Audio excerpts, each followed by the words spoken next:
meio entre as pessoas, a evitar aglomerações e também saídas desnecessárias de casa, o uso da máscara para quando precisar realmente sair de casa e o isolamento de doentes. Então, nesse contexto, a comunicação em saúde ela tem um papel fundamental para que haja uma cooperação da população na adesão de medidas preventivas para que haja um possível controle da pandemia. Nós vivenciamos também nesse momento a infodemia, que é aquela enxurrada, aquele excesso de informações aleatórias. E a infodemia, ela dificulta o acesso a fontes idôneas e a orientações confiáveis sobre a doença, né? Ainda por cima agravada pelo medo das pessoas sobre a doença. Então, é importante ressaltar que as percepções de risco que são causadas por determinada doença, tanto em indivíduos quanto em populações, elas são capazes de determinar comportamentos de proteção nessas populações. Quando a gente fala em Covid-19, esse risco ele era desconhecido. Então, as pessoas precisaram construir essa percepção no meio da pandemia, né? Com a pandemia corrente e com o vírus se disseminando rapidamente ali ao seu redor.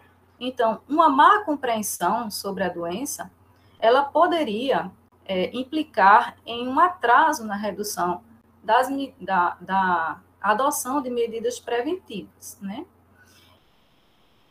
Então, a gente entende que esses comportamentos preventivos, eles dependem das percepções que as pessoas têm da doença, né? E, por sua vez, essas percepções, elas dependem das informações que as pessoas receberam sobre a doença, né? E quando a gente fala de qualidade da informação recebida, é preciso alcançar as pessoas levando em consideração suas crenças pessoais, sua visão de mundo, o contexto histórico-cultural em que vivem, e daí a importância da estratégia de saúde da família na prevenção da Covid-19. Que além do vínculo que a equipe tem com sua população, ela está dentro do território. Então, ela está dentro desse contexto sociocultural das pessoas e ela tem capacidade para identificar dificuldades e potencialidades daquela população na hora de educar e de se comunicar com ela. E aí, nesse papel de comunicação e educação, o agente comunitário de saúde, ele é o profissional mais estratégico da estratégia de saúde da família, porque ele é, ao mesmo tempo, profissional e comunidade.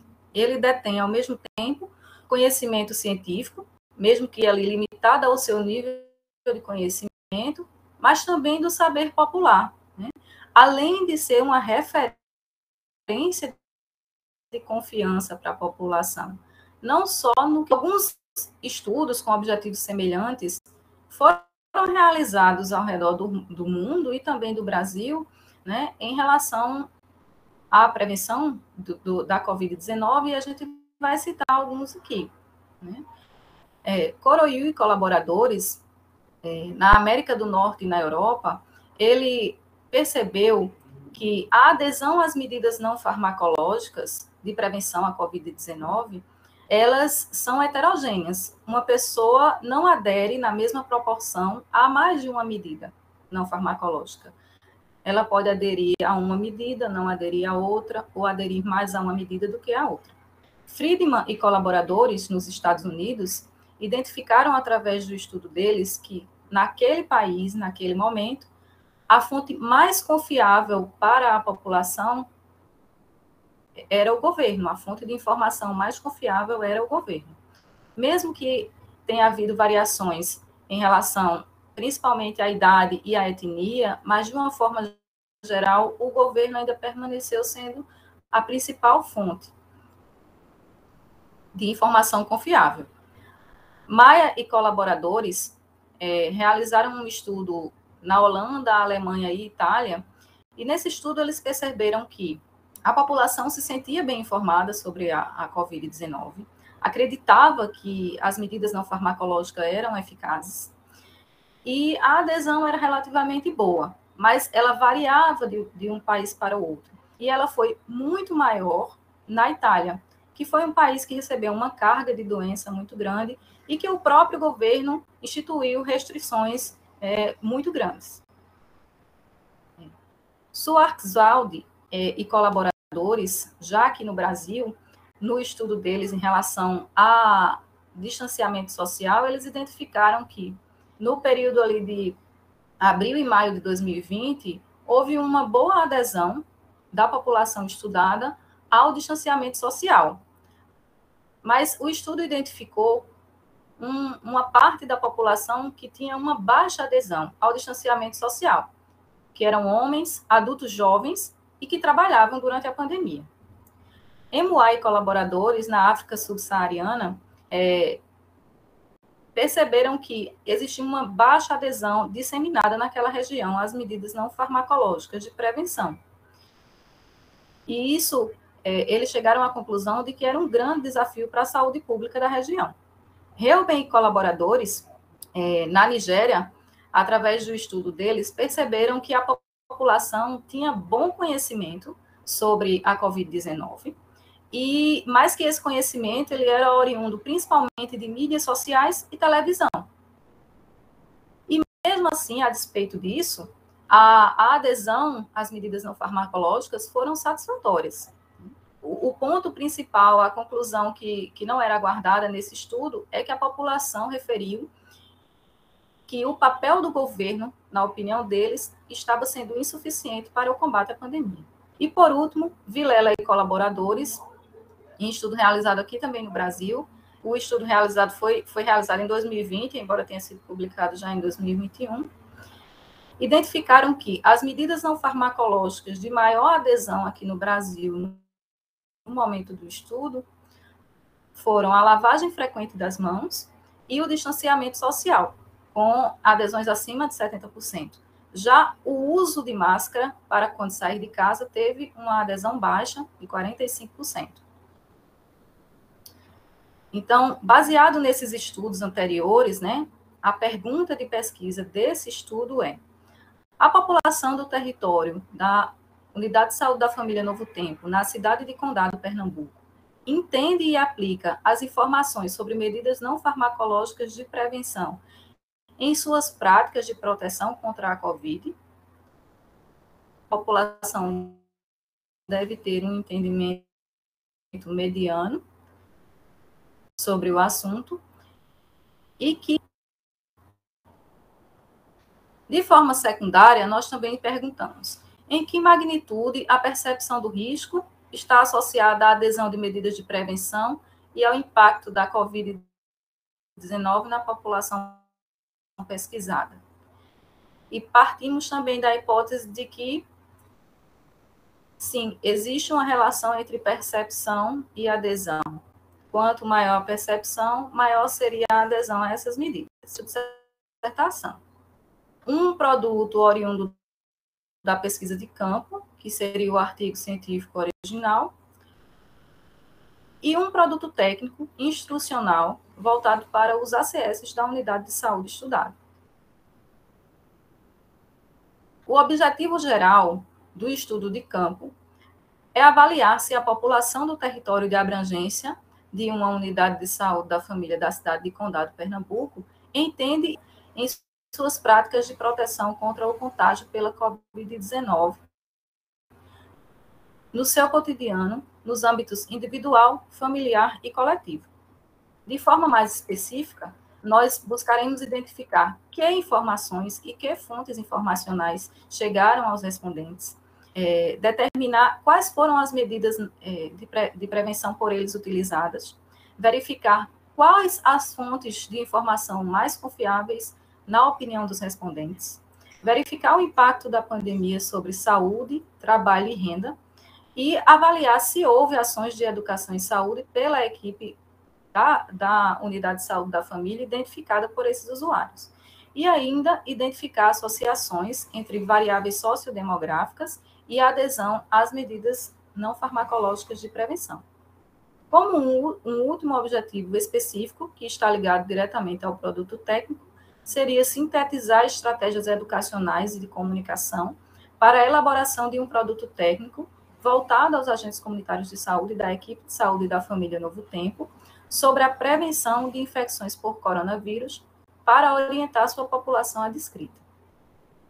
Então, como motivação pessoal e profissional, eu acredito que este trabalho, ele possibilita aliar conhecimento técnico, né, e a minha vivência como médica da estratégia de saúde da família, nesta unidade que eu estou há praticamente quase 6 anos, né, e vivenciei essa mudança na dinâmica do território diante da pandemia para a produção de conhecimento, né, que essa produção do conhecimento de forma prática, né, ela subsidiará um aprimoramento dos processos de educação e comunicação em saúde com a população adscrita, né, inclusive com um produto técnico que estará disponível para que os ACS já iniciem essa estratégia.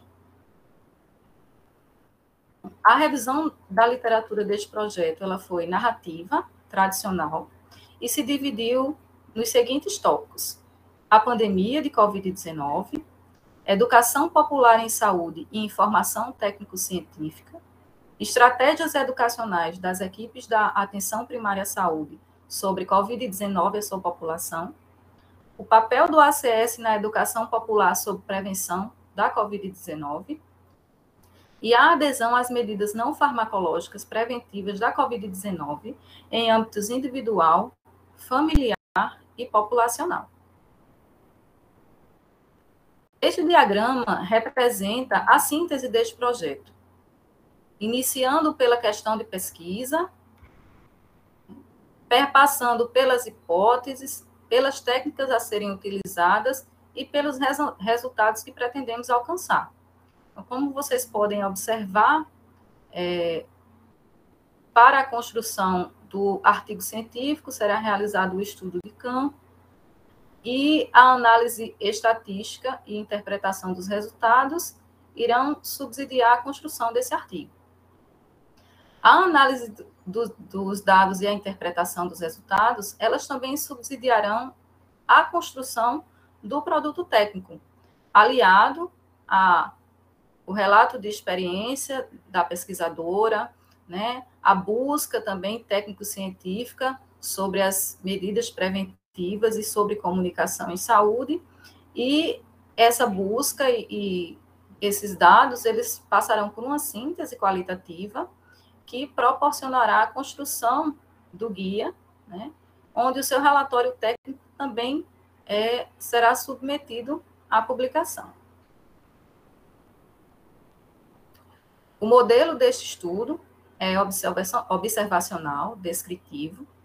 Ele é um recorte de um estudo multicêntrico nacional, intitulado Prevenção e Controle da Covid-19, estudo multicêntrico sobre a percepção e práticas no cotidiano das orientações médico-científicas pela população dos territórios de abrangência da atenção primária à saúde, coordenado pela Fiocruz, Abrasco e também pela ProfSaúde, e que tem uma abrangência em todas as regiões do país. A população deste recorte são 70 famílias da Unidade de Saúde da Família Novo Tempo, onde a amostra ela foi não probabilística, por conveniência, e incluiu famílias cadastradas que frequentaram a Unidade de Saúde da Família nos 90 dias anteriores à coleta. Essas famílias foram representadas por apenas um membro que aceitou responder o instrumento. O local de estudo é uma unidade de saúde da família, que pertence ao município de Condado. Condado é um município localizado no estado de Pernambuco, fica a 75 quilômetros da capital, Recife, tem uma extensão territorial aí de aproximadamente 90 quilômetros quadrados. Pela última estimativa do IBGE, possui 26.755 habitantes, e o seu índice de desenvolvimento humano é o 73º do estado. Condado pertence à regionalidade de Goiânia e à 12ª Gerência Regional de Saúde do estado de Pernambuco. Aqui vocês podem ver o mapa do território da Unidade de Saúde da Família Novo Tempo, que foi construído durante a estimativa rápida participativa de uma disciplina do Prof. Saúde. É um território composto por 6 microáreas, todas cobertas por agente comunitário de saúde. A população ela é predominantemente vulnerável e dependente de políticas públicas multissetoriais. A unidade tem, em média, 3.800 usuários cadastrados apenas para uma equipe de saúde. A coleta de dados, que já ocorreu, foi através de um questionário na plataforma Google Forms. Esse questionário não houve modificação em relação ao questionário principal do estudo multicêntrico. Ele continha 30 itens divididos nestas categorias: características demográficas e socioeconômicas, fontes de informação, percepção e práticas decorrentes das informações ou recomendações sobre medidas de prevenção e controle da Covid-19 e a relação do usuário com a unidade de saúde da família e a utilização de serviços de saúde. A variável primária desse estudo é a percepção dos respondentes sobre as informações recebidas a respeito de medidas preventivas não farmacológicas contra a Covid-19. E para fins deste estudo, operacionalmente, ela será medida através da análise desses 5 itens do questionário, item 15, 19, 20, 21 e 22, conforme vocês podem encontrar no anexo 1 do projeto. As variáveis secundárias serão as variáveis de perfil sociodemográfico, idade, sexo, raça, etnia ou cor autorreferida, estado civil, escolaridade, ocupação, renda e infraestrutura do domicílio. E também a adesão às medidas não farmacológicas, que para fins deste estudo, ela será medida através da análise dos itens 25 e 26 do questionário e será categorizada em 3 níveis: indivíduos que aderiram a uma, indivíduos que aderiram a 2 e indivíduos que aderiram a 3 ou mais medidas não farmacológicas de prevenção à Covid-19. A análise estatística dos dados será descritiva e inferencial. A descritiva será feita frequências médias, medianas e desvio padrão das variáveis possíveis e na estatística inferencial será utilizado a princípio o teste quadrado de Pearson para comparar proporções entre grupos e para investigar associações entre 2 variáveis categóricas. Como suporte, será utilizado o software estatístico SPSS versão para Windows.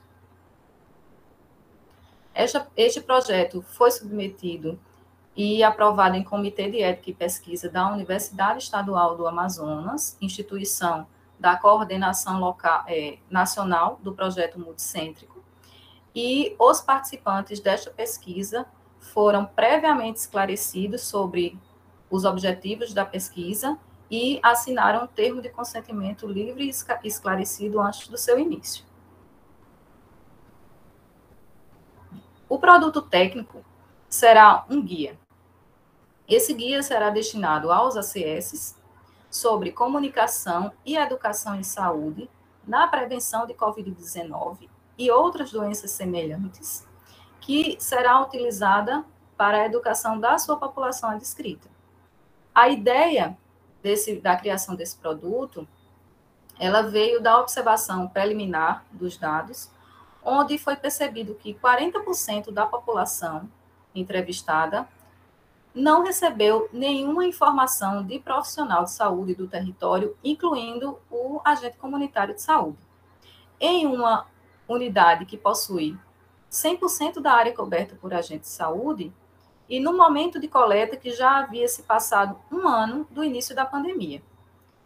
Então, é um percentual relevante de não informação. E ainda, desses respondentes, 60% que receberam essa informação, 79% deles consideraram que essa fonte de informação é uma fonte confiável, né, demonstrando o potencial da estratégia da saúde da família na educação da sua população. O objetivo do guia é oferecer orientações práticas para que o ACS possa se comunicar efetivamente com a sua população adscrita, na orientação das medidas preventivas da Covid-19 e também de situações semelhantes que possam vir a ser vivenciadas no futuro. A linguagem utilizada será clara, intermediária entre saber científico e popular, respeitando o nível de escolaridade dos agentes comunitários de saúde. Contará com estrutura básica de capa, contracapa, sumário, apresentação, introdução, objetivos, desenvolvimento e considerações finais. A fundamentação do produto técnico serão os resultados da análise dos dados, né, a interpretação dos resultados, associados às experiências da pesquisadora, as orientações oficiais do Ministério da Saúde, as informações científicas conseguidas por meio de busca em base de dados, como LILACS, BVS, PubMed e Embase, e também em bancos de dados da Organização Pan-Americana de Saúde e da Organização Mundial de Saúde, além da Fiocruz e Abrasco. Essa pesquisa e esses dados serão organizados de forma manual pela pesquisadora. Então, após a construção desse produto, ele será apresentado inicialmente aos agentes comunitários de saúde da unidade, e após validação desse público-alvo, ele será apresentado à Secretaria Municipal de Saúde do Condado e, posteriormente, à 12ª Gerência Regional de Saúde do Estado de Pernambuco. O seu relatório técnico será também submetido à publicação na Aprender, Aprendizagem e Interdisciplinaridade. Este projeto teve início em meados de 2020, através da redação do subprojeto local, e aí ele perpassou o final do ano de 2020 durante todo o ano de 2021, com a elaboração do projeto e da revisão de literatura e também a coleta de dados, que já foi concluída.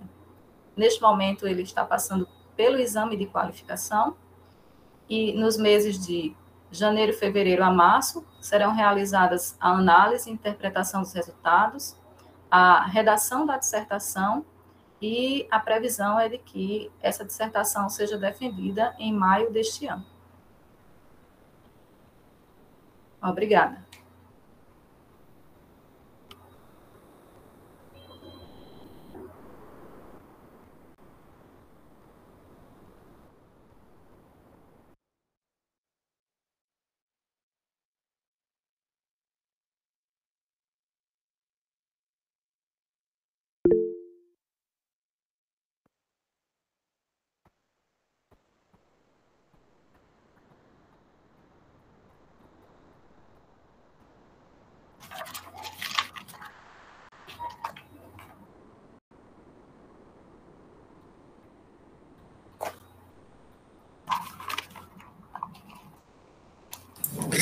Boa tarde a todas as pessoas aqui presentes. As minhas palavras, né, para começar esse momento seria de agradecimento, né, de gratidão mesmo pela possibilidade de rever a professora Rilva, já falou um pouquinho sobre isso, que eu já não vi há algum tempo, de ter oportunidade também de me aproximar de Liliane e do Prof. Saúde, que já tinha um tempinho que eu não participava desses momentos, né, de rever André, de conhecer os outros colegas e de ter chance de conversar um pouquinho sobre um trabalho tão importante, tão relevante e que foi tão bem apresentado. Então, as palavras são essas que apareceram aqui no chat, né, arrasou, né? Então, Liliane, você foi ótima, uma capacidade de síntese, de mostrar a importância e a envergadura desse seu trabalho. Então, eu já lhe dou os parabéns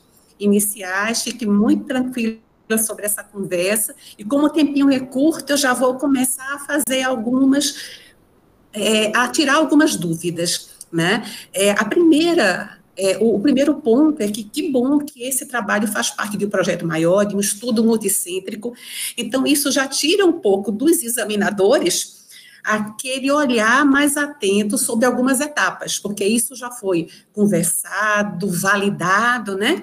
E isso também facilita muito, não é, Liliane? Né? Porque você já tem um projeto maior onde você se insere nele, que envolve 81 cidades de todas as regiões do nosso país.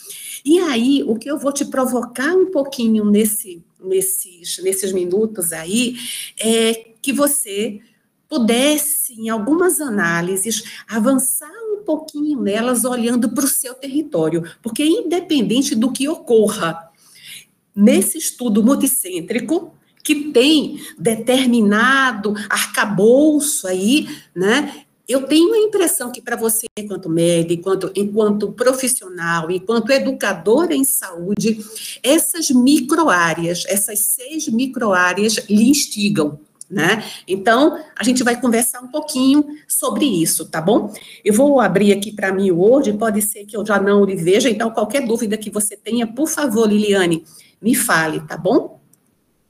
Ok. De um modo geral, o projeto está super bem escrito, claro. Eu vou me ater a alguns pontos, depois eu compartilho com você, Liliane, com a professora Rilva, esse documento do Word, para que a gente possa ganhar um pouco de tempo, né? Chegando aqui no seu resumo, já vou fazer uma outra ponderação. Você comenta aqui que o modo como essas informações são recebidas pelos respondentes, como você também expôs nessa sua exposição, eles vão direcionar e determinar os comportamentos desses respondentes. E uma pergunta que eu te faço, à luz de tudo que você viu, é se você vê que em Condado, qual é a sua percepção sobre o que aconteceu em Condado, descolado um pouco do que aconteceu no Nordeste e no Brasil? Veja, o consórcio Nordeste, ele, na minha percepção, ele proporcionou que, em bloco, a nossa região tivesse uma capacidade de resposta, ou, ao menos, uma capacidade crítica reflexiva sobre o que acontecia no Brasil como um todo, e o Brasil é um caso à parte em relação ao que acontecia no mundo, né? Então, eu te pergunto se você tem essa visão, porque isso vai direcionar um pouquinho como é que eu vejo o seu referencial teórico, tá? Qual é a tua leitura sobre isso? Condado seguiu o que aconteceu em Pernambuco, Nordeste, Brasil, ou há especificidades, particularidades que fazem você crer que foi um tanto quanto diferente?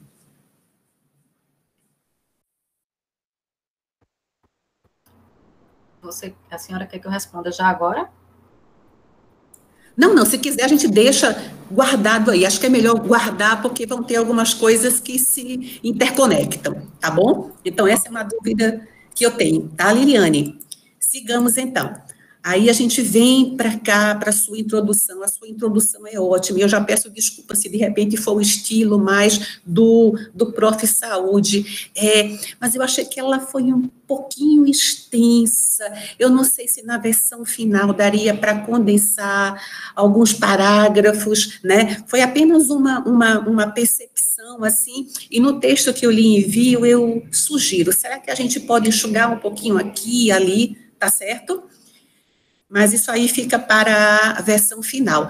E você fundamenta muito bem, né? Então, o que as fake news, porque muito mais do que talvez as informações aleatórias, que eu acho que elas não foram nem tão aleatórias assim, havia uma intencionalidade nessa desinformação, né? Na quantidade de fake news que foram lançadas e jogadas, mas eu entendo o que você mostrou. Nós temos, na minha percepção, uma outra questão aí, que o que aconteceu, inclusive do ponto de vista microbiológico, né? Por exemplo, nessa variante agora, que é mais contagiosa, que a gente até estava falando a respeito disso, talvez a ineficácia dessas máscaras de pano contra essa variante e o quanto que as informações, mesmo sendo uma única pandemia, né, SARS-CoV-2, a gente teve que se remodelar e readequar essa informação. Então, eu tenho impressão que isso deve aparecer um pouquinho no texto. Eu não sei se na introdução ou em outro momento, sabe, Liliane, até mesmo o comunicar e o que eu vou comunicar quanto às diferentes ondas ou os diferentes momentos que a gente está tendo nessa pandemia. Eu não sei se eu estou sendo clara, estou, Liliane, está tranquilo, né? Porque, veja, talvez o manual, se ele já tivesse pronto, tivesse que ser feito um complemento ao... gente, nós temos mais isso hoje, né? Então, veja o quão dinâmico que tem sido e o quão desafiador para quem atua na linha de frente e também para quem produz informação, essa pandemia acaba sendo, não é? Nossa, é fogo, é fogo. E aí a gente vem caminhando um pouco mais, eu vou andando aqui, né? A sua introdução, você, na sua página 8, é tudo que você fala, como é que é importante compreender esses riscos, né? Ela é muito bem construída, a relevância e o quão estratégica é a estratégia saúde da família nesse contexto, né? E a gente tem aqui, na sua página 10, você comenta um pouco sobre isso, na página 11, que é a possibilidade e capacidade das pessoas colocarem em prática essas medidas de proteção. Então, pensando nisso, eu vejo que em Condado, essas diferentes famílias, das mais diferentes áreas, além de, talvez, receberem ou não essas informações em gradientes diferentes, a possibilidade de responderem positivamente, de implementarem essas medidas, ela é diversa, né? Então, a questão da vulnerabilidade social que você comenta, então, eu estigo um pouquinho isso pela percepção que eu tenho, que nas suas análises, um tanto quanto descoladas desse projeto multicêntrico, que talvez nem sejam na sua dissertação, tá certo, Liliane, porque ela tem um tempo e maio já está batendo na porta, né? Mas é um outro olhar se vocês tiverem curiosidade para isso, né? Mas eu fiquei um tanto quanto curiosa, né? E aí, quanto à sua os objetivos, né? Eu tenho dúvida se você vai conseguir verificar o impacto dessa pandemia sobre a renda, né? Até que você, na metodologia, você fala mais do trabalho, da ocupação, porque pensando quantitativamente sobre renda, eu acho que só tem um momentozinho que tem esses dados, que é antes mesmo, quanto que o senhor recebe. Então, talvez comparativamente, tentando ser bem amarradinho essa renda, antes e depois, eu fiquei um pouco reticente se seria possível mensurar isso, tá, Liliane? É uma dúvida que eu tenho, mas pode ser que outras pessoas de outros estudos já tenham feito essa análise, né? E a justificativa sua é clara, perfeita, né? Você está implicada com isso tudo. Massa, ótimo, ótimo. Com relação à revisão de literatura, no seu item 5.1, eu já estou aqui no item 5.1, eu sugeriria que na versão final você pudesse colocar o que aconteceu no mundo, o que aconteceu no Brasil, o que aconteceu na região Nordeste, né? Eu tenho essa compreensão que as coisas foram um tanto quanto díspares e que, em alguns desses cenários, favoreceram a adoção de medidas cientificamente comprovadas, em outros não, né? E se você achar que é pertinente, dentro do Nordeste, fazer também uma ponderação ali, falar um pouco sobre como que foi em Condado, né? Caso você ache pertinente. Mas me veio, assim, nesse item 5.1, a ideia de todas essas informações em um bloco só, e falando sobre o Brasil, no último parágrafo apenas desse item 5.1, eu fiquei um tanto quanto curiosa, né? E pensando nesses grupos de informações, tá certo, Liliane? Tudo tranquilo até agora? Tranquilo? Eu vou fazendo o meu ok aqui. Pronto.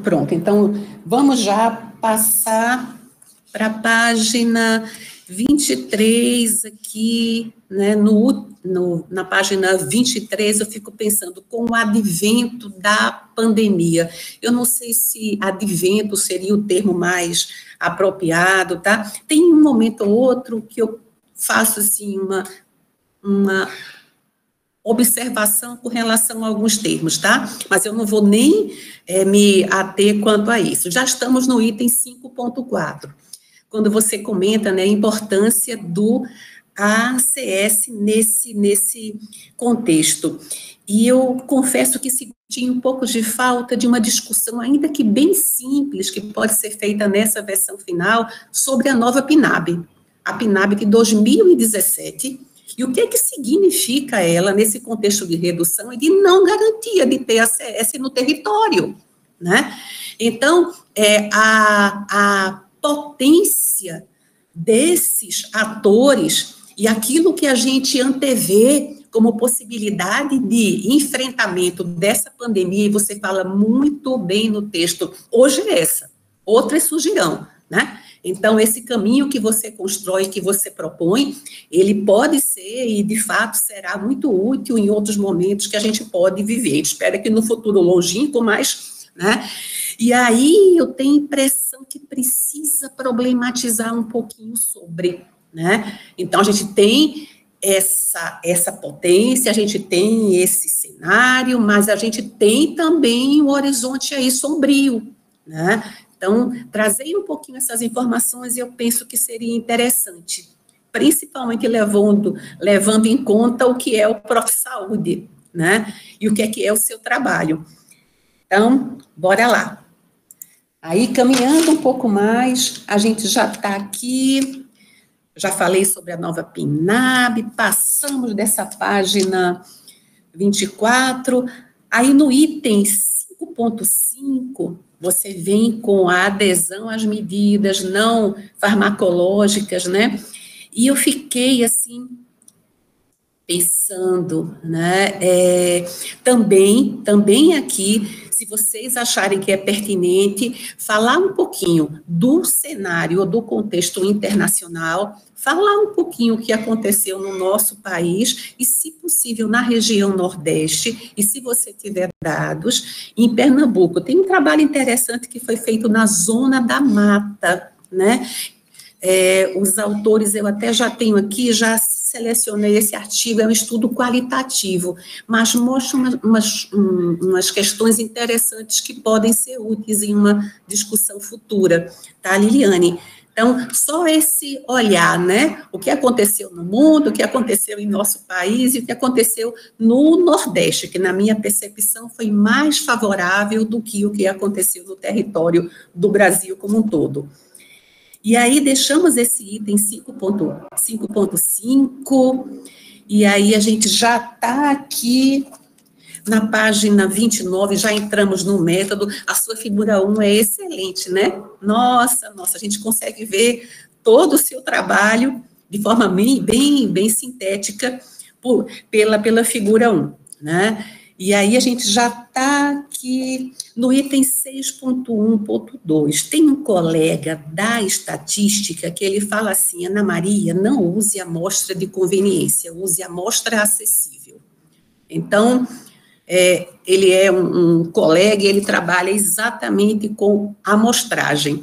Ele fala, olha, né, a gente sabe que os revisores, a amostra de conveniência fala, olha, use o termo amostra acessível, porque é isso que ela é. Então, fica essa sugestão aí, de um tempo para cá, eu mudei a nomenclatura, então, é um termo mais bem aceito, principalmente pensando em revisores mais céticos, né? Na página 31, Liliane,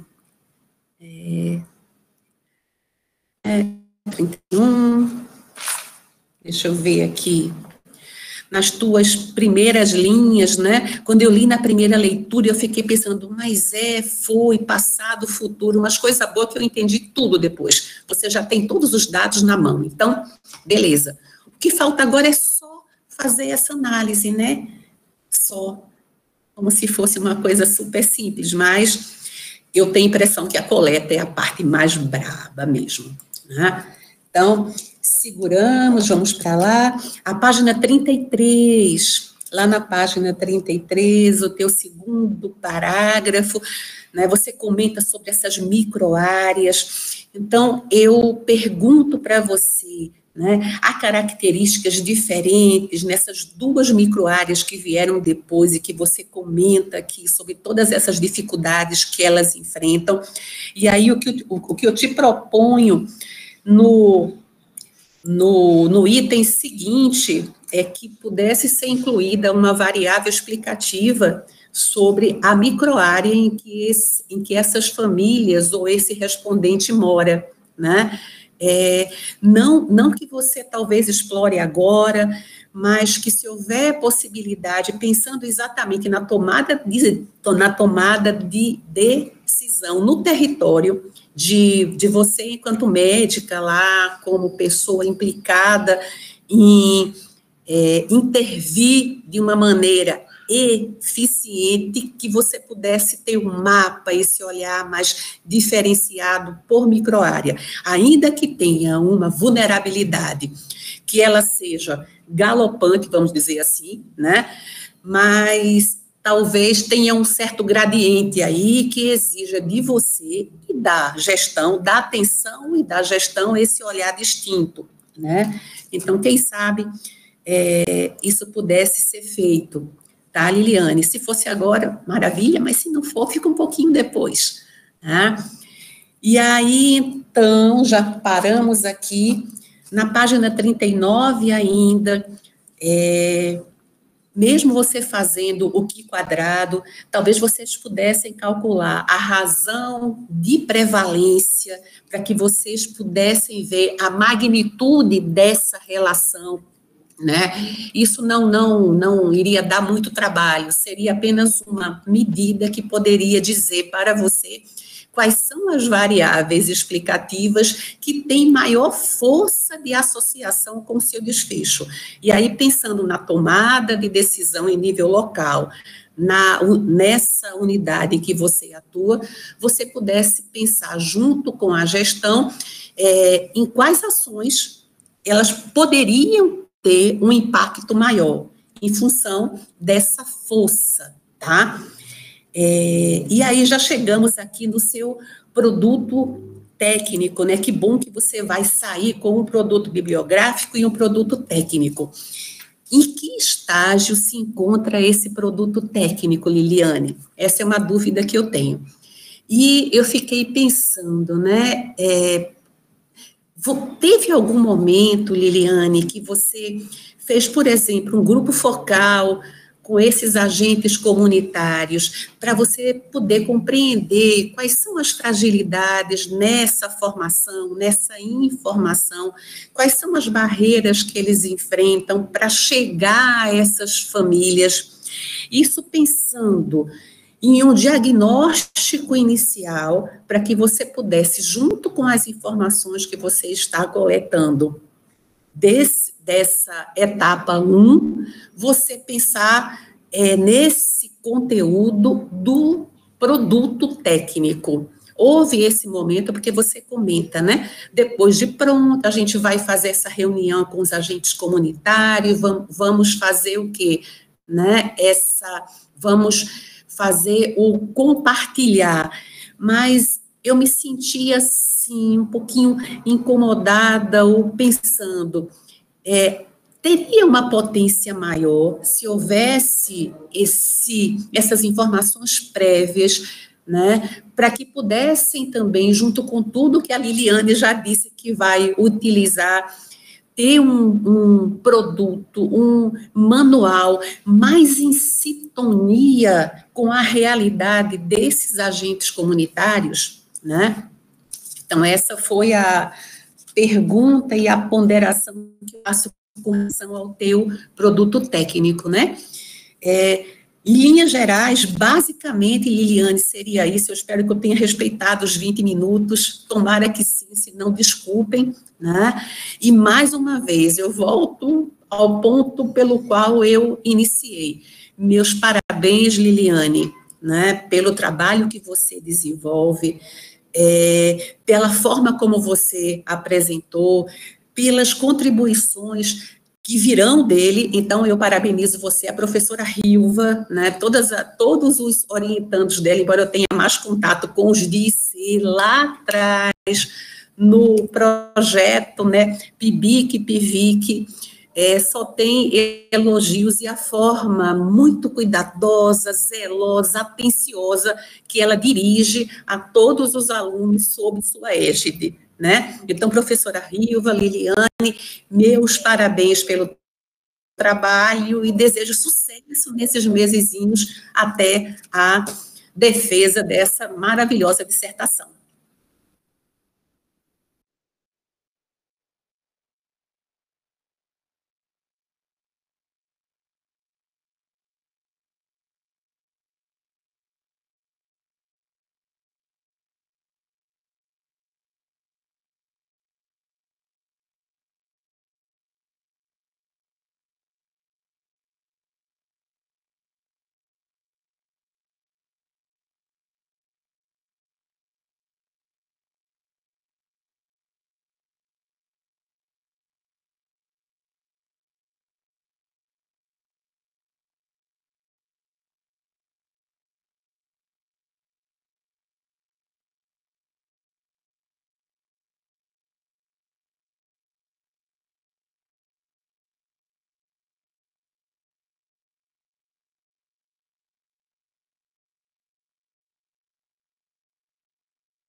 Faço das palavras de Rilva as minhas, né? Tanta coisa que foi abordado pela senhora que, assim, não eram absurdas de ter sido pensadas, né? Faz todo sentido quando são ditas, mas é isso, a gente vai escrevendo e vai saturando, vai achando que está colocando informação, tentando ali podar para ter uma do projeto, e acaba deixando de fora coisas realmente muito importantes, né? A análise dos dados, como foi dito, assim, eu pretendo, de fato, buscar dados do território na hora de analisar esses dados e tentar deixar o mais personalizado, assim, para a minha área de atuação, né? Esse recorte, ele não trouxe nenhuma grande novidade em relação ao estudo multicêntrico, eu não fiz um recorte com uma população diferenciada, eu não fiz um recorte específico, portanto, eu pretendo justamente utilizar esses dados para que a análise e a interpretação seja voltada, de fato, para o território. Né? Quando a senhora me perguntou como foi essa pandemia em Condado, né, se houve diferença em relação ao Brasil e à região Nordeste e ao estado de Pernambuco, né, eu observo que, de uma maneira geral, né, o município de Condado, ele esteve em consonância o tempo todo com as orientações da Secretaria Estadual de Saúde. Né? Então, todas as orientações eram recebidas e o município tentou aplicar todas. Né? O que cabia a gestão municipal, que era a assistência em si, né? A minha visão é de que o município, ele procurou, de fato, se dedicar nesse combate, ele utilizou das verbas extras que vieram para a Covid para fazer modificações de utilização de serviços, né? Não acho que o município foi tão enfático no processo de educação em saúde. Eu acho que ficou a cargo de cada unidade, de cada equipe, de fazer, né? Então, houve uma disseminação através de rede social, houve disseminação através de carro de som, né? Mas não houve o suporte à equipe de saúde para isso. Então, a equipe de saúde, cada uma fez a atividade que achou que deveria fazer, ou não fez, né? Então, nesse sentido, realmente, nós não tivemos suporte, e nós ficamos muito dedicados, a pedido da gestão, à assistência, porque nós, mesmo em unidade de saúde da família, fomos deslocados para a unidade de atendimento COVID. Então, de certa forma, né, houve mais uma preocupação com a assistência do que com a educação, sim, naquele momento, né? Mas o que eu acho que é perceptível e que talvez seja uma característica, de forma geral, de cidade interiorana, são as dificuldades mesmo, né, da população, não só em ter acesso às informações, né? Então, a minha população, o projeto que a gente usa é um instrumento que era para ser diretamente auto-aplicado através da plataforma Google Forms. Houve um entendimento pela coordenação nacional do projeto que nós poderíamos auxiliar a coleta, porque as pessoas, nem todo mundo do meu território tem acesso. E alguns têm acesso, mas não têm habilidade para manusear. Então, em alguns casos, a gente precisou mediar, né, a resposta a esse questionário, né? Então, isso vale também no acesso à informação, né? Na característica de como entender essa informação, uma pessoa que nunca estudou ou que estudou muito pouco, né? Como essa informação chega até essa pessoa. E, além disso, as dificuldades econômicas mesmo, né? Quando a máscara de tecido ela foi orientada a ser utilizada, eu acredito que 75% da minha população não tinha máscara e não tinha como comprar máscara, né? Aí nesse momento, houve suporte da gestão, né? A gestão mandou fabricar e entregar essas máscaras, né? Que isso vai aparecer, né, na discussão, porque um dos itens, quando a gente pergunta se ele viu alguma ação da unidade de saúde, a maioria vai citar a distribuição das máscaras, porque foi importante para eles. Eles não teriam acesso. E nós não tínhamos autorização para disponibilizar a máscara cirúrgica, porque estava em falta, até para a gente. Então, né, foi uma ação de saúde que eles fizeram questão de que a unidade fizesse, eles deram a máscara e quem distribuiu fomos nós, né, os ACS, juntamente com os agentes de endemias, que são nossos também do território, para ter essa proximidade e na hora da entrega ter alguma orientação também sobre a utilização, né? Então, eu acredito que, de maneira geral, né, assim, o Condado acompanhou realmente o que foi definido pela Secretaria Estadual de Saúde, que discordou em muitos momentos das orientações do Ministério da Saúde, inclusive na utilização de tratamentos alternativos que não eram comprovados, né? E o que faltou realmente foi isso, né? Foi se dedicar à educação em saúde e as diferenças realmente econômicas que nem todo mundo conseguia, por exemplo, se distanciar numa casa que só tem 2 cômodos e 6 pessoas, 7 pessoas, né? Vivendo, às vezes até nem banheiro tem, né? É um banheiro externo que compartilha com outra casa, né? Então, nesse momento, a gente percebeu, sim, a dificuldade da população cumprir algumas orientações, né? E deixa eu ver o que... Sim, em relação ao impacto sobre a renda, né? E, de fato, a gente não tem quanto era a sua renda antes e quanto era a sua renda depois, né? E aí eu concordo, sim, que a gente não tem como estimar esse impacto. Mas esse olhar, ele é também sobre aquelas famílias que tiveram um impacto relativamente positivo sobre a renda, quando a gente fala no recebimento de auxílios. Então, não recebi, passou a receber, né? Para algumas famílias, a gente enxergou como positivo, sim. A gente tinha família que vivia com R$ 200 e passou a viver com 1.600, 1.800, porque a mãe ganhava uma quantia, a avó ganhava outra, conseguiram reformar a casa, conseguiram fazer um cômodo a mais na casa, conseguiram se organizar, né? Se alimentar adequadamente nesse período, né? Então, assim, houve um impacto nesse sentido que a gente também pode levar em consideração, né? Passou a ser renda. E até se acostumaram, durou tanto que se acostumaram mesmo com essa renda, né? E devem estar se adaptando à nova realidade. E em relação à variável por microárea, é bastante interessante. Eu, quando coletei, e já está coletado, né, os dados, eu não consegui dividir essa coleta por microárea, né?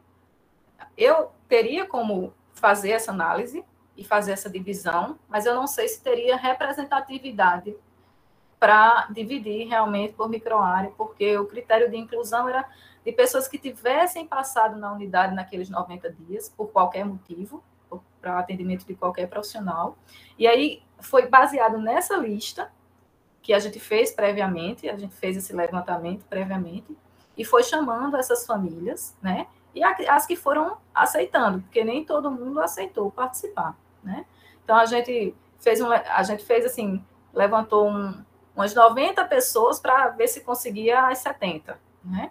E graças a Deus conseguimos, mas assim, realmente não houve no início esse pensamento, e aí possa ser que eu consiga, né? Mas possa ser que eu não consiga essa representatividade dividida por microárea, né? Mas com certeza existe diferença, né? Embora a população ela seja toda vulnerável, mas a gente tem áreas de maior vulnerabilidade mesmo, né? Que são áreas que a infraestrutura do domicílio é muito diferente, né? Que não tem realmente acesso à água potável, entre outras coisas, e não tem também até auxílio do governo, porque elas são tão vulneráveis que às vezes nem o cadastro lá ela conseguiu fazer, ela não teve esse acesso, né, ao auxílio do governo.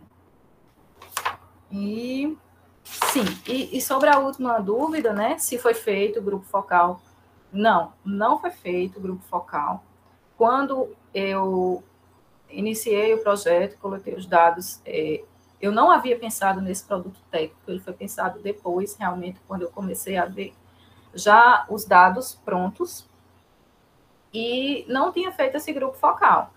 Mas, assim, dentro do meu relato de experiência como médica da unidade há quase 6 anos, convivendo com os mesmos agentes comunitários de saúde, e tendo vivido com eles esse momento da pandemia, assim, tendo sido fonte para eles de dúvidas, né? Então, a gente se reuniu muitas vezes, não com o objetivo do grupo focal, não com o objetivo desta pesquisa, mas com o objetivo da prática mesmo, do nosso dia a dia, do nosso cotidiano.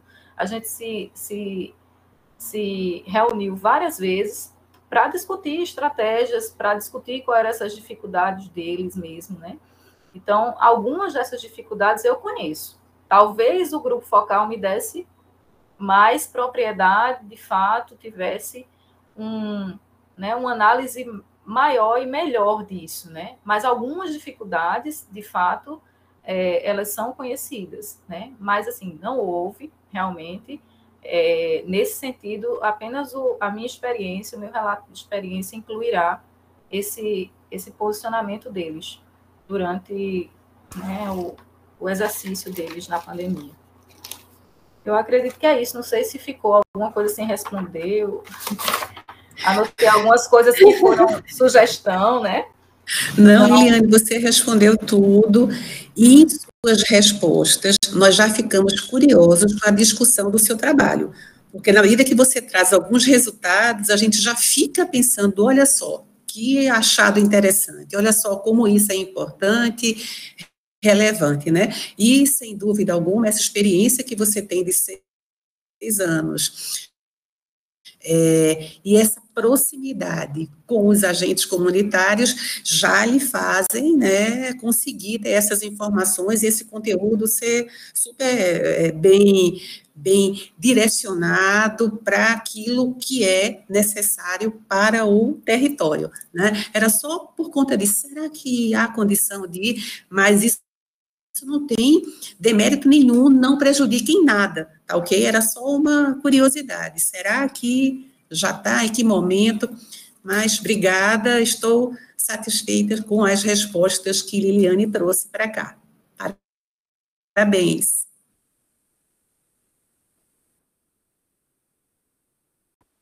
Obrigada também.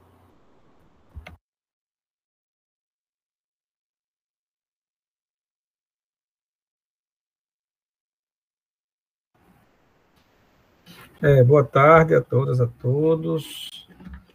Primeiro dizer que depois das contribuições aí, das ponderações da professora Ana e da resposta de Liliane, eu acho que vai sobrar pouca coisa, viu, professora? Porque acho que Ana deu uma passeada muito boa aí, deu uma visão geral do trabalho. Eu sempre digo que a banca de qualificação é o melhor lugar para a gente ouvir aquilo que às vezes a gente não quer ouvir na banca, né? Que é no fim, né?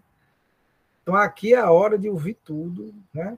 Porque, na verdade, nós não estamos aqui no sentido de diminuir ou desqualificar o trabalho de ninguém. Pelo contrário, a gente está aqui na contribuição para o aprimoramento daquilo que é uma tarefa complexa, principalmente num período tão difícil para todos nós, né? A gente vem acompanhando os nossos orientandos, né, que estão na mesa, que eles vivenciaram uma série de problemas e tal. Mas, efetivamente, eu acho que esse é o momento de contribuir, é a hora da gente, né, ouvir, ponderar e, como a própria Liliane fez, responder muito bem. Ela trouxe coisas, inclusive, que eu acho que tem que estar no trabalho dela, que não estão, tá?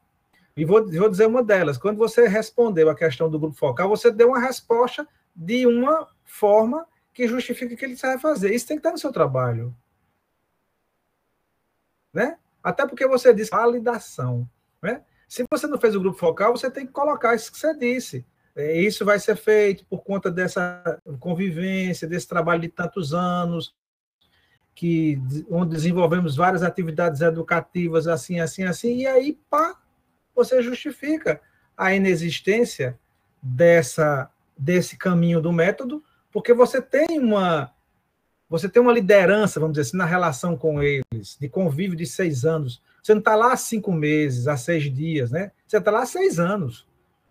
Então, você tem uma relação de trabalho. Então, eu até vou usar essa parte final para voltar para o começo, mas eu acho que aí tem um caminho, tá? A mesma coisa das microáreas, tá?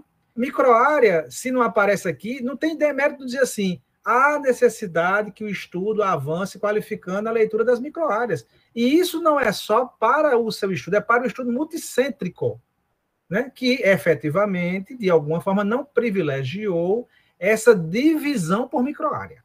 Até porque você disse, para chegar a 70, tive que buscar 90. Isso tem que estar no seu trabalho. Você não conseguiu de 70 fechado de uma hora para outra.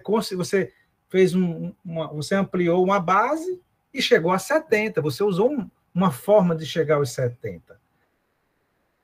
Né? E você mesmo justificou. Não sei se era significante, mesmo olhando, mas é necessário ter. Então, um trabalho de produção acadêmica, como uma pesquisa como essa, ela tem que mostrar resultado, mas também tem que mostrar o que tem que ser feito para frente, porque isso era muito bom. A gente fazia um trabalho e resolvia tudo. Né? Graças a Deus a gente não resolve, a gente deixa coisas que podem ser aprimoradas, até porque a pandemia não parou, ela tem um segmento futuro.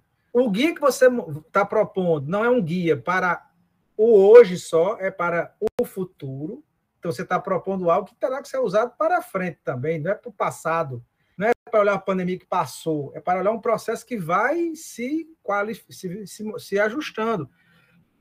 Então, se isso é real, eu tenho que pensar nas diferenças territoriais, né? Que são fundamentais. Né? Eu aproveitei esse mote das suas respostas para adiantar isso aí, tá?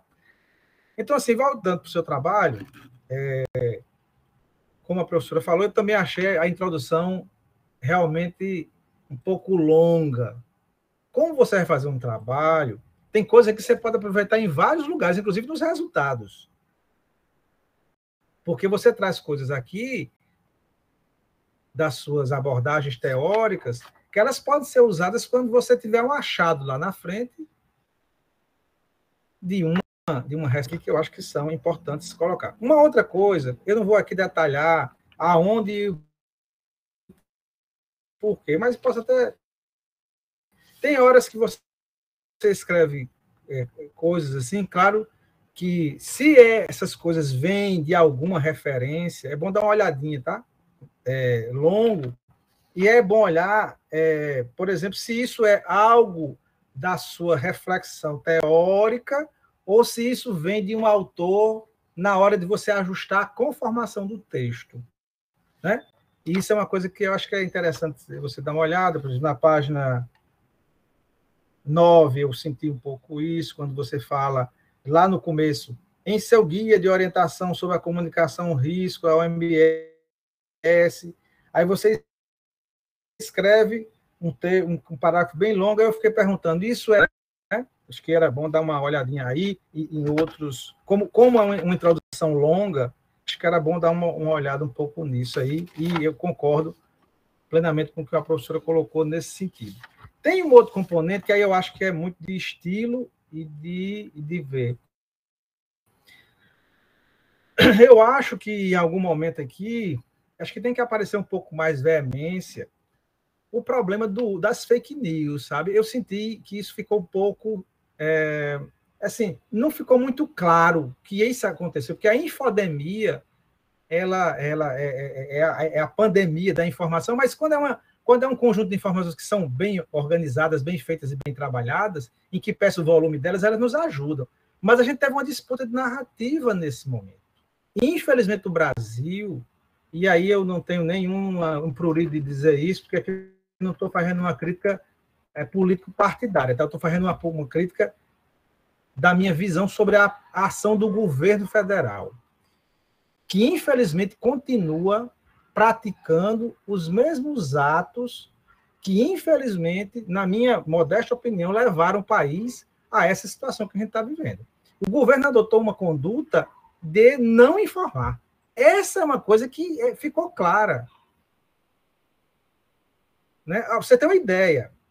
Agora, hoje à tarde, recebi uma informação de que o ministro Queiroga, né, estava para se reunir com vários ministros da América Latina. Estão me ouvindo? Alô, alô? Alô? Alô, alô? Alô? Alô? Sim, estamos ouvindo. Estamos ouvindo. Não, desculpa, que cortou. Eu estou dizendo assim, só um exemplo, né? Que soube agora há pouco que o ministro estava para se reunir com vários ministros da América Latina e foi chamado às pressas ao Palácio porque o presidente não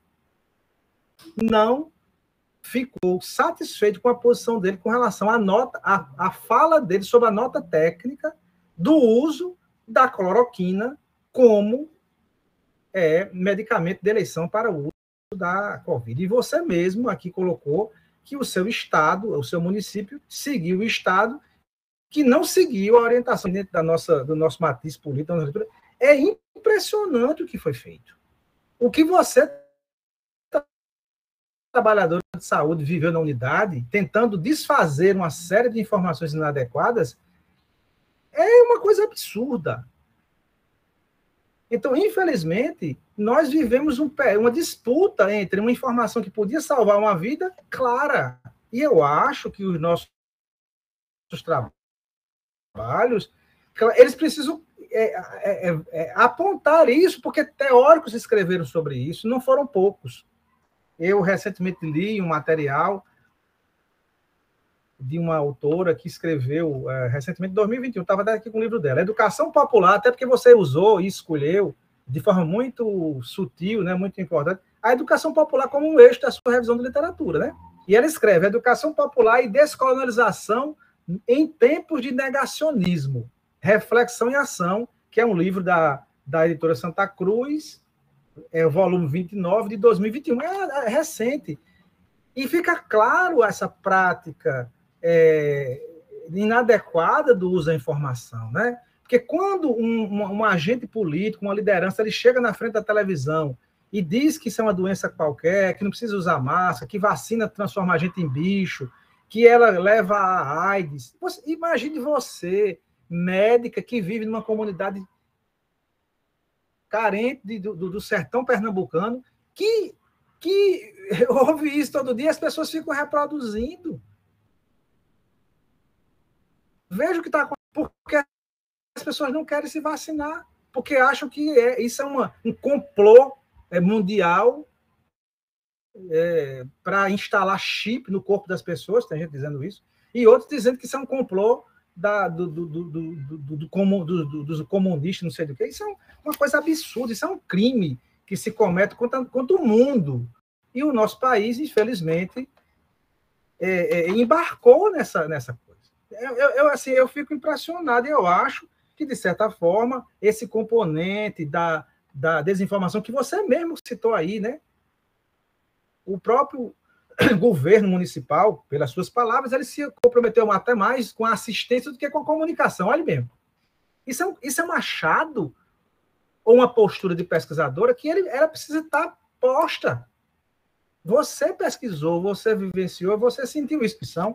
Como de todos os outros nossos alunos, elas são muito importantes, sabe? Então, eu acho que isso é uma coisa que precisa estar mais, como dizer assim, mais presente nas nossas falas.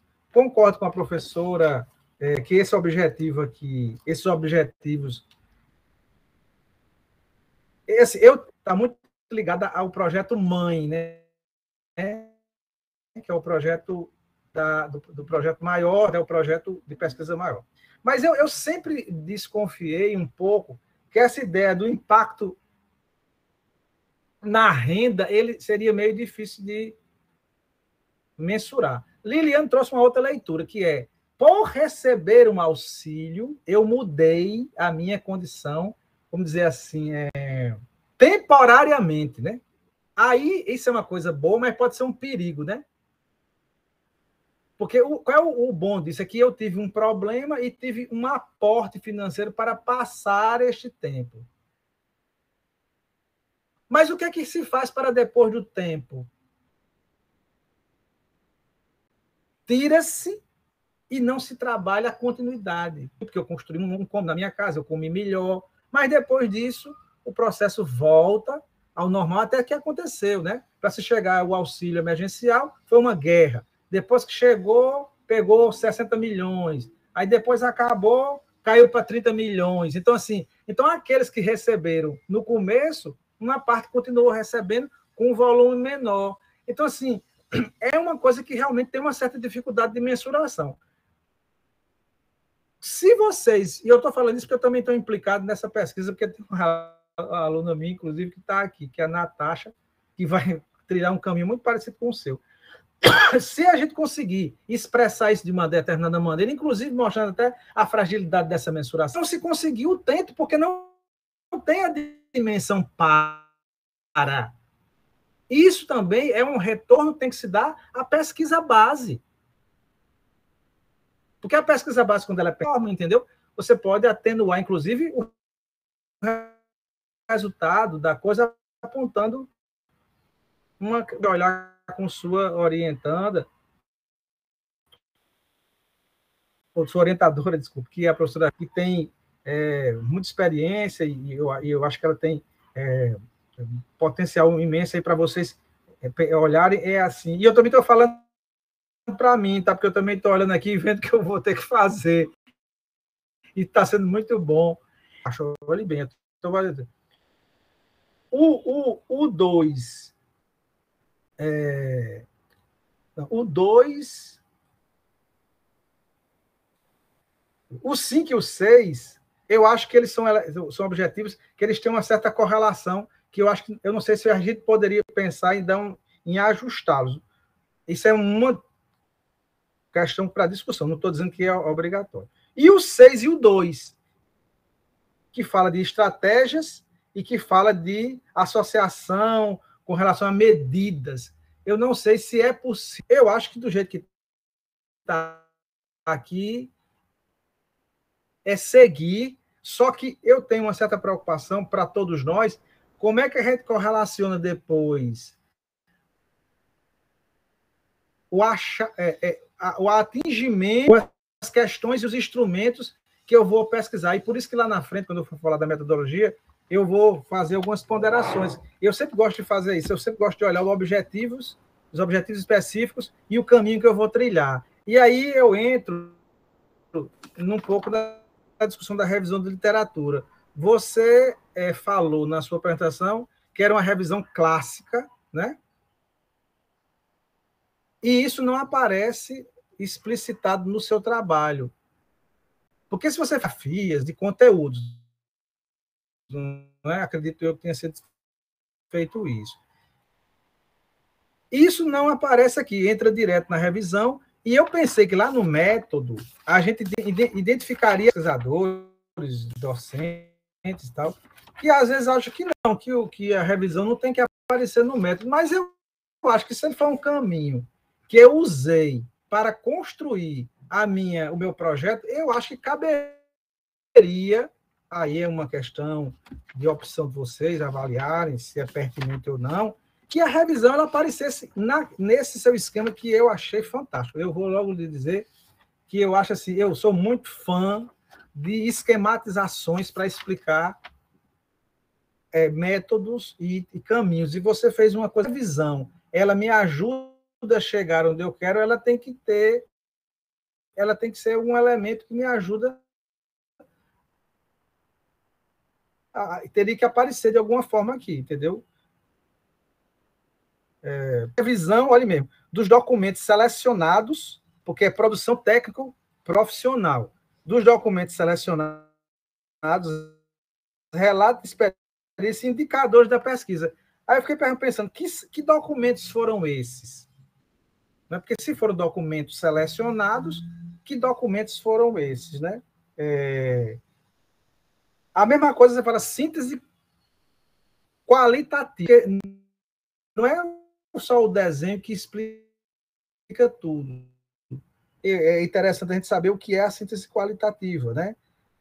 E aí, fiquei eu pensando, eu achei interessante essa ideia de escolher o agente, mas essa questão do agente é porque precisaria, na justificativa, e você traz isso aqui lá mais para o final, quando você fala do seu produto, que esse agente surge porque ele é uma figura estratégica. Você falou muito bem disso, mas eu acho que careceria de uma melhor justificativa para a escolha dele, até porque eu não vi no trabalho que diga assim, não é o agente, porque a maioria dos respondentes disse que o agente comunitário foi o único trabalhador que não trabalhou de forma adequada o uso da informação. Isso não está no trabalho, até porque eu acho que não vai aparecer mesmo. A ideia foi da equipe. A escolha do agente é porque ele é uma figura estratégica, mas a professora Ana Valença fez uma ponderação que eu acho que é fundamental. É a questão da PNAB, né, da Política Nacional de Atenção Básica, que infelizmente vem sendo desconfigurada, né? Se você olhar direitinho, palavra território e agente comunitário, elas foram sumindo das normativas e dos documentos ministeriais, e hoje se tem a possibilidade de ter equipe sem agente. Então olhe bem o que está se produzindo nesse processo. Então, essa escolha do agente,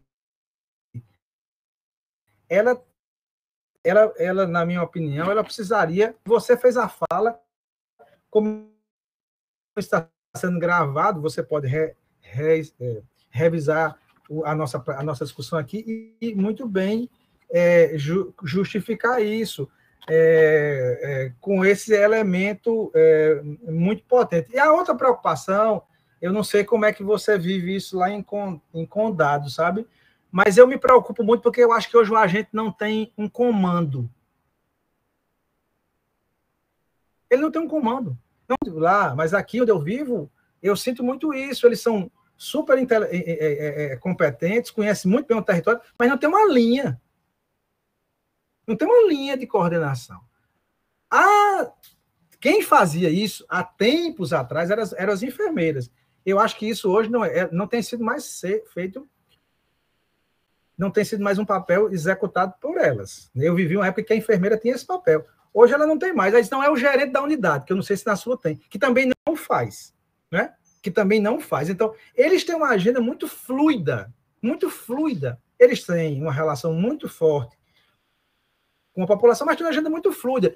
Então, ao trazer o agente comunitário para dentro dessa discussão, que para mim, é um pedaço da sua dissertação de grande desafio, tem que caracterizar esse trabalhador na sua potência e na sua fragilidade, porque esse elemento da comunicação é um elemento estratégico para esse processo, né? Inclusive da própria percepção do agente sobre o problema. É uma questão que eu fiquei na dúvida para a gente debater, né? O agente não aparece como ator, aparece os usuários, como é que chama? Como amostra, né? Aí eu fiquei pensando assim, não, ela não colocou nada do agente quando falou disso, porque eles estão mais ligados ao guia, né? Então deve ser por isso que não aparece o agente como esse elemento aqui. E eu acho que essa escolha feita deveria ter alguma coisa dessa natureza. A outra coisa é que eu acho que tem muita coisa da sua metodologia, que aí você pode olhar com a professora Hilva, que eu acho que caberia, quando você desse uma reformatada aqui, levar para resultado, porque essa caracterização todinha aqui de condado e tudo mais, eu acho que ela é um pedaço muito interessante do seu território, que faz parte de sua pesquisa, né? Você trouxe coisas aqui no método que, na minha opinião, eles cabem muito bem numa apresentação dos resultados de levantamento de informações que você vê sobre o condado, inclusive corroborando aí com as preocupações da professora Ana, a própria questão da pandemia em condado. Como é que se deu isso? Eu fiquei querendo saber, assim, será que condado foi uma coisa muito diferente com relação à pandemia da Covid, né? No período do estudo, em termos de casos, em termos de óbitos, né? Em termos, por exemplo, do próprio trabalho com a comunicação. Você mesmo adiantou aqui que a gestão ela lidou muito com a questão da assistência. Isso é um achado, tem que aparecer. Mas mesmo que não tenha lidado com a comunicação, quando trabalhou com isso, trabalhou com 15 elementos. Você falou redes sociais, em alguns lugares foram boletins, em outros foram podcasts, não sei. Mas eu acho que como está lidando com comunicação e como você vai montar um guia, que aí eu acho que é um elemento, que é um produto que eu acho que é fundamental, interessante, aí eu acho que você teria que ter a ideia de que elementos, por exemplo, foram trabalhados como elementos de comunicação que precisam aparecer no guia, como ferramentas de comunicação e que têm que ser trabalhados, né? Até porque, quando você trouxe aqui como elemento da sua revisão de literatura a educação popular, né? E informação técnico-científica, você fez essa referência importante, eu acho que a gente não pode perder de vista que isso é um processo dialógico que necessita não só do olhar de quem tem o conhecimento técnico para montar o material, mas daqueles que vão utilizar, que vão exercitar e que também têm suas percepções, né? Então, eu acho que isso é uma forma de você poder fazer uma ponderaçãozinha entre aquilo que foi desenvolvido e que deu certo, que você vivenciou, e aquilo que precisa ser ajustado, porque você propõe, inclusive, uma estrutura de guia, né? De guia. Mas fiquei pensando que essa estrutura, sei lá, poderia ter algo que falasse um pouco da importância do território, do planejamento para uso da informação, de coisas que não fossem, me entenda bem, é como se fosse uma apresentação de um trabalho que tem introdução, que tem elementos que são para tomada de decisão, da produção criativa, de espaços, da escuta, do diálogo, do uso da comunicação coloquial entre as pessoas, porque isso é da vivência de quem tem isso, e a própria questão da pandemia trouxe isso muito claramente. A forma de comunicar inadequadamente prejudica muito mais do que a não informação, às vezes, entendeu? Então, esses elementos, eles são fundamentais, e eu acho que eles caberia um certo olhar sobre isso. Por fim, mais uma questão para que você observe aí. Você fala em algum momento que, do ponto de vista ocasional, a variável de percepção, isso na página 37, tá? Deixa eu fechar a janela aqui, que tem uma ventania aqui. Eu não sei se essa ventania está abalando as outras casas, mas a minha tá. Do ponto de vista operacional, a variável percepção será medida por meio das respostas 15, 19, 20, 21 e 22. Aí vem as variáveis secundárias. Aí tem aqui aí tem a 25 e a 26, depois você fala. Aí quando chega aqui na análise descritiva, você fala aí fala das variáveis 5, 6, 7, 8, 12, 18, 19, 20, 21 e 22. Eu fiquei assim na dúvida, essas variáveis são diferenciadas, mas eu fiquei olhando aqui que nessa nova descrição da análise dos dados, você não cita, por exemplo, a variável 15. Ela não aparece na análise de componentes, porque ela não aparece aqui. Ó. A variável 15 não aparece, a variável 25 e 26 também não. Aí eu fiquei na dúvida. Isso é por conta do tipo de descrição? Eu fiquei sem entender, e pode ser que não tenha sido um não entendimento meu pela leitura, mas eu fiquei nessa dúvida aí, que eu acho que seria interessante se você pudesse explicar. No geral, é isso, e como a professora Ana fez, eu também faço. Parabenizo vocês pela escolha.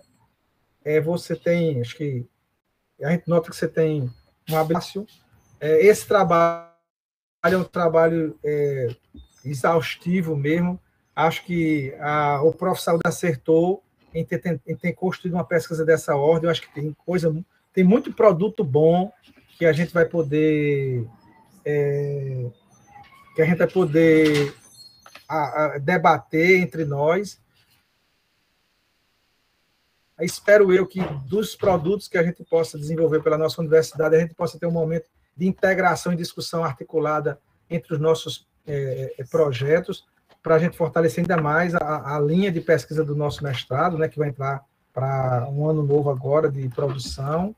Parabenizar você e a professora Rilva pela excelente produção e desejar aí energia e força, né? Porque, como disse a professora Hanna, o tempo é curto. Mas eu digo o seguinte, eu acho que a gente tem que trabalhar ao máximo para produzir aquilo que é possível dentro das condições que a gente tem. Chegar ao fechamento do projeto e ter determinadas dificuldades, ou isso não é um demérito. Isso, inclusive, faz parte da natureza da pesquisa, porque nem tudo que a gente quer a gente consegue fazer por falta de dado, por uma inconsistência numa base, por uma questão qualquer que venha implicar nisso. Mas eu acho que o seu trabalho está num caminho muito bom.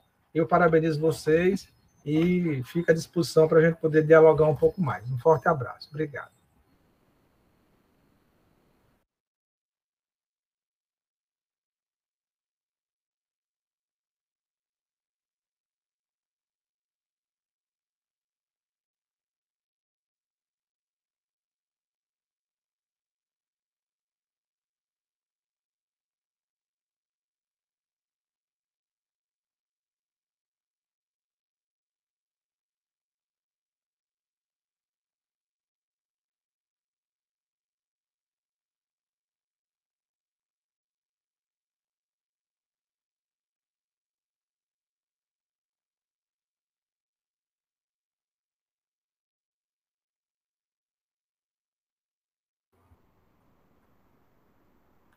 Eu também agradeço, professor, as contribuições, né? Quando eu indiquei o senhor para a banca, eu tinha certeza de que as contribuições seriam valiosas, por já conhecer, já que é um membro interno da banca. E se o senhor também pudesse compartilhar, como a doutora Ana vai compartilhar essas observações, que foram muitas e muito importantes, eu agradeceria. Primeiramente, em relação à quantidade de objetivos, né? Quando a gente construiu o projeto, a gente percebeu realmente que tinha muitos objetivos específicos. E uma das coisas que eu acho que levou a isso foi justamente o fato da gente ter o instrumento e a coleta antes da construção do projeto. Então, a gente acabou adaptando os objetivos ao que tinha, e não criando objetivos que a gente queria aleatoriamente, baseado no objetivo geral, e só depois construir um instrumento. Então, como o instrumento ele é muito extenso, né? O professor conhece o instrumento, enfim, por ele realmente ser um estudo grande e lá muitas pessoas envolvidas nessa análise de dados, quando a gente vai olhar o instrumento, a gente vê tanta coisa que a gente se sente desperdiçando algumas coisas se a gente não utilizar. E acaba que os objetivos, de fato, né, ficam mais extensos mesmo. Em relação, que o senhor fez mais apontamentos do que perguntas, né? Mas, e corroborou as ideias de doutora Ana, que realmente eu acredito que, sob o olhar de vocês, a gente vê, né, o quanto tem importância, né? E que a gente pode utilizar, né, esse relato de experiência, essa vivência, de forma mais ampla dentro do projeto, né? Às vezes a gente fica muito limitado a ver estudos semelhantes, a procurar referências, e usa mais o que é de fora do que o que a gente está vivenciando, né? Que são informações importantes, e né? Tem como saber os dados do número de Covid, né? De óbito, tudo isso dentro do município, fez boletins, divulgou, ainda faz, né? Então, eu acredito que seja, assim, viável acrescentar esses pontos ao trabalho, né? Então, quando o senhor perguntou sobre a questão da síntese qualitativa e no diagrama, primeiro que esses documentos que o senhor relatou, que está descrito aí, eles são apenas relativos à construção do produto técnico, né? Aí, realmente, não tem a revisão de literatura descrita aí, essa revisão de literatura que já está pronta, né? Essa parte que fala sobre esses documentos, né, essa pesquisa em base de dados que será realizada, ainda não está no início, mas ainda tá sendo realizada. Ela é uma busca, né, que a gente vai fazer, que eu estou fazendo nessa base de dados para juntar o maior número de informações disponíveis para selecionar para o guia de forma baseada no que eu acho que vai se encaixar na realidade do meu território. Então, quando eu coloco síntese qualitativa aí, porque essas escolhas, né, essa utilização, ela vai ser uma utilização voltada para a realidade do meu território, para essas lacunas, por exemplo, que eu acredito que não foram feitas e que deveriam ter sido feitas, né? Então, não necessariamente eu venha a utilizar toda a informação. Se, de repente, é algo que não tem nenhuma aplicabilidade naquela realidade e o meu produto é voltado para os guias, os agentes de saúde locais, eu não vou propor a eles algo que não seja factível. Embora, tecnicamente, esteja lá como algo que seja importante na prevenção da Covid-19, mas se ele não é factível na minha realidade, eu não vou propor aos meus agentes de saúde que utilizem isso como estratégia. Mas, da forma que o senhor falou, utilizar as estratégias que deram certo, que são viáveis, né? E tentar implementar aquelas estratégias viáveis que, até o momento, não foram utilizadas. Em relação à justificativa da escolha do agente comunitário de saúde, eu entendo, talvez realmente eu não tenha justificado tão enfaticamente no projeto, mas a escolha do agente comunitário, ele saiu. Eu continuo, professora, porque a resposta era para ele. Eu acho que ele caiu a internet. Gente, está ventando demais.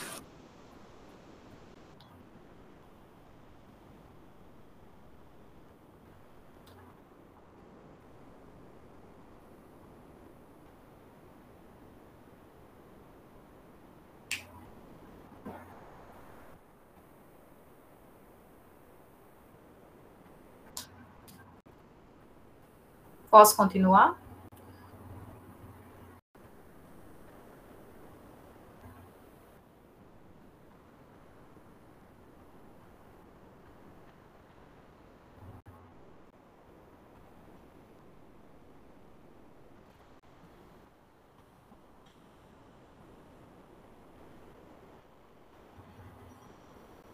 Ok.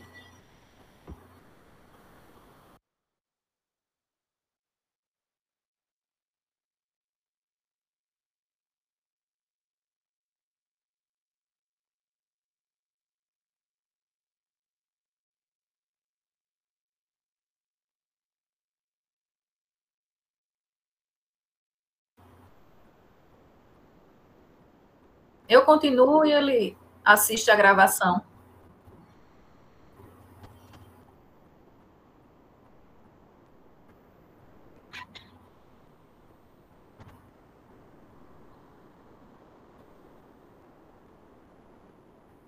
Ok.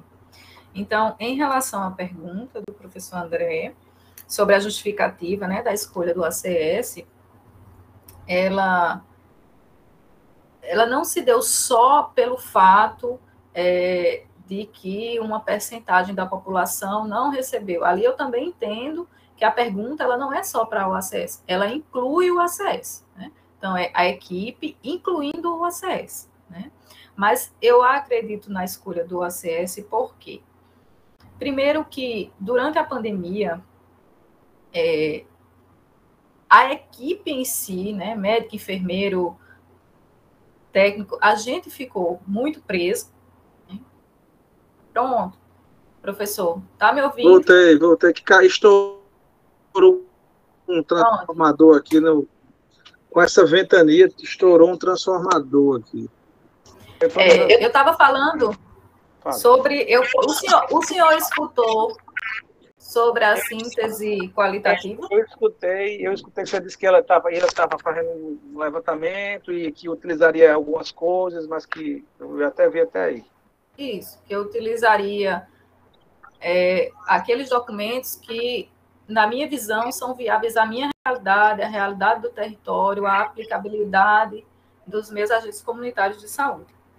E agora eu estava respondendo sobre o porquê da escolha do agente comunitário, embora eu não tenha, talvez, justificado claramente, né, no projeto, mas essa escolha não foi só pela questão de ter um percentual da população que não recebeu informações, né?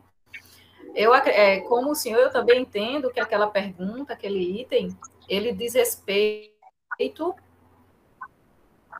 à equipe como um todo, não só ao ACS. Ele inclui o ACS, mas ele inclui toda a equipe, né? Mas porque eu entendo que o ACS, ele tem mais capilaridade do que o resto da equipe. Então, a equipe, ela fica muito presa, e ela ficou, durante essa pandemia, muito presa na unidade de saúde, né? Enquanto o ACS, ele podia percorrer pelo território na difusão dessa informação. Porque na minha unidade de saúde, o ACS ele continuou trabalhando durante a pandemia, fazendo visita domiciliar, não da mesma forma, ele não adentrava o domicílio, mas ele chegava até a porta, ele chamava o responsável e ele conversava. Então, devido a essa capilaridade que eu acredito que o agente de saúde tem, e também considerando que é uma unidade de saúde muito populosa, mas que todas as áreas são cobertas, saúde, cada um tem uma quantidade de famílias dentro das possibilidades normais. Então, eu acredito que eles têm capacidade prática de alcançar todas as casas e todas as famílias. Já tinha decorrido um ano da pandemia, então, na minha visão, já dava para ter sido alcançado essas famílias. E como não foram alcançadas todas elas, então eu propus que, utilizando o ACS, que tem essa maior capilaridade e acesso à população, seria mais efetivo do que usar outro membro da equipe. Certo. Eu acho que aí você tem que encontrar um caminho para justificar, entendeu? Okay. E se você fazer essa escolha, você tem que ter uma reforçada mais nesse trabalho do papel, dessas coisas que você colocou aí, até porque isso que você falou, a gente verificou numa pesquisa recente que eu participei, com trabalhadores de saúde, que realmente o acesso não parou. Aliás, a atenção básica não parou, mas o ACS não parou no sentido dessa relação mais próxima com a população. E em relação aos itens lá que estão na metodologia, pelo que eu entendi, o senhor questionou esses itens que estão descritos, quando eu falo da análise descritiva, né, sobre medianas para as variáveis ordinais. E aí, as variáveis que não estão citadas aqui é porque elas não são ordinais, elas são variáveis, certo? Eu acho que foi.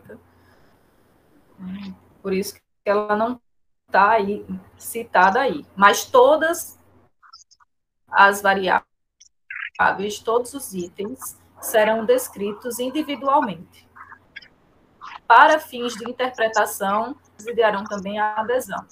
Mas eles serão descritos todos. Certo? Com frequências. Certo. Tudo bem. Eu não se teve mais alguma dúvida que eu não respondi ao senhor. Não, tudo bem, tá. Assim, acho que você deu conta do diálogo. Claro que você tem uma gravação, se você quiser depois escutar, para depois, não só da minha fala, mas da professora Ana, né? Você poder ajustar aí alguma coisa, você vai ter material suficiente. Mas, por mim, estou satisfeito. Muito obrigado. Obrigada também.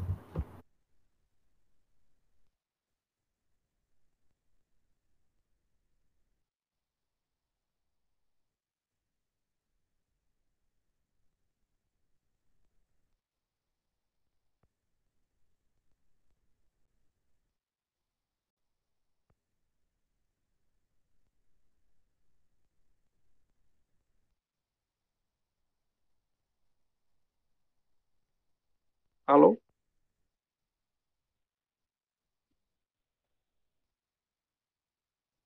Alô, alô? Caiu de novo? Será?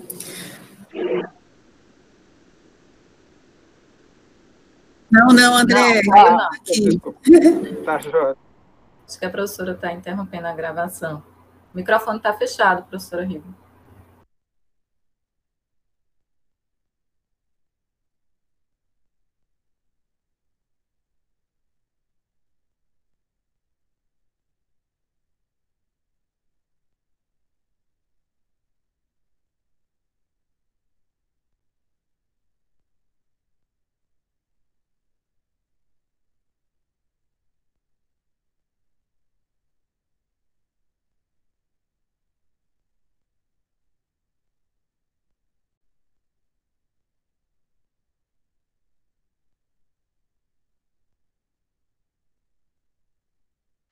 Estão me ouvindo agora?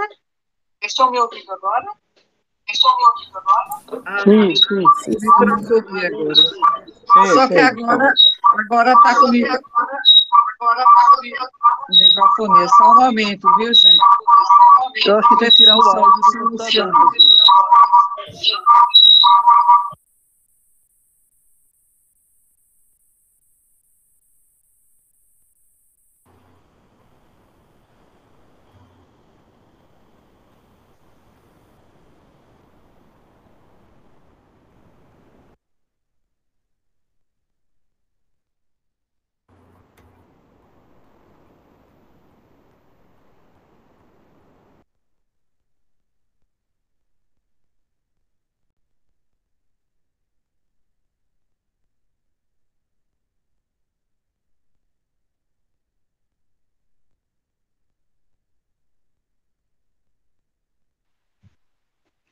Vou tentar de novo.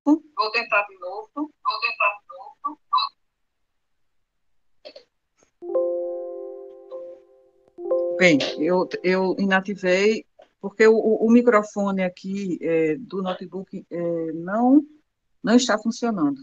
Então, agora eu vou continuar com o microfone aqui do celular, tá?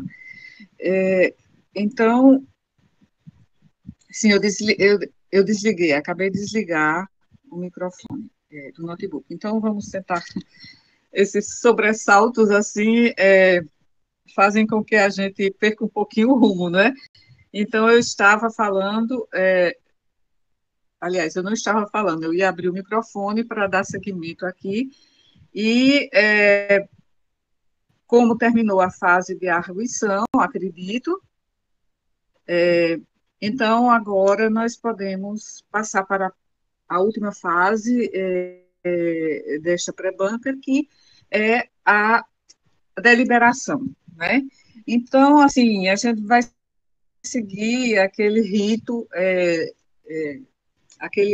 comum, né, nas defesas, e eu peço, por favor, aos presentes, incluindo a mestranda Liliane e as demais pessoas presentes, que se retirem da sala, por favor, e ficaremos só a banca para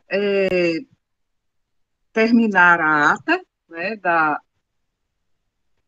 qualificação, e daqui a 5 minutos, né, vocês poderão voltar à sala. Entenderam o que eu falei? Vocês estão ouvindo? Estamos sim, Riva. Está tudo tranquilo, o pessoal está... Pronto, então, eu peço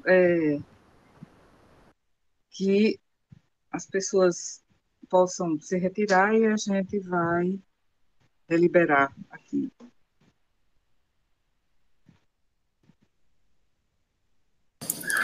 Prontinho, estamos só nós. Certo. Aparece Cássia aqui, que é uma mestranda de outro programa.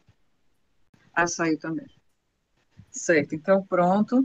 Agora vamos nessa fase de deliberação. Eu vou aqui compartilhar na tela a ata, e aí a gente vai...